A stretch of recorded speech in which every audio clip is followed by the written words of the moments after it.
kumtolea Mwenyezi Mungu sifa kwa sababu ametushirikisha wakati hili ya pekee huko Bwana Mungu Yesu Kristo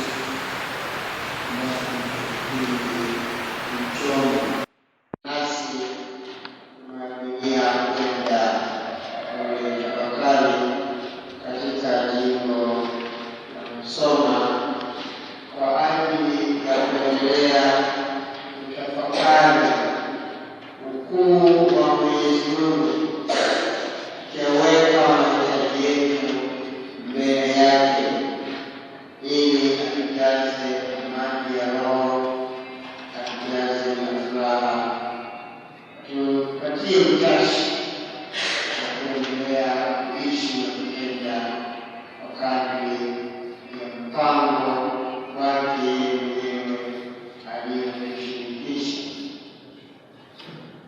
Katika masomo tuliyosikia sasa hivi, kuna mambo mawili yanayotufundisha. Kwanza kabisa ni katika Injili ya leo, Injili ya Luka sura ya 24, napo waona watu wawili wakiwa wamekata tamaa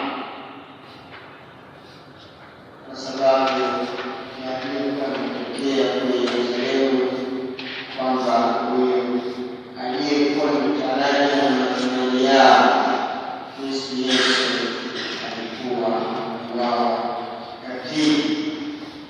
Na kumbe katika eneo zao wakajikuta wameungana na mtu mwingine, wakawa watatu, na akauliza swali akasema, hicho unachozungumzia kilichotokea kule Yerusalemu ni kitu gani?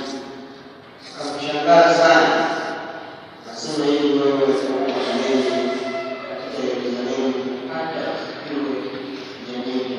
Ndio akaanza simulizi hilo ambayo nilisikia, na simulizi hili ni miongoni mwa mafundisho makubwa sana aliyotupatia Mtakatifu Yohane Paulo wa Pili.